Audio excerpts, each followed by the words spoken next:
How to fix Windows Update stuck. Hey guys, in today's video, I'll show you how to fix a stuck Windows update. Stick around till the end so you don't miss out important steps. Let's get into it. First, click the search bar at the bottom of your screen and type in Services.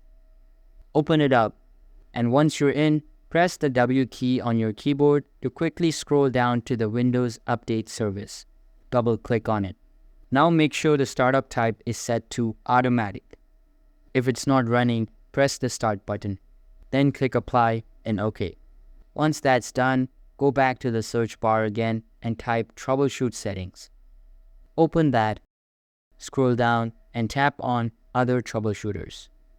Look for Windows Update in the list and hit the Run button next to it. Let it scan and fix any issues. It finds this can take a minute or two.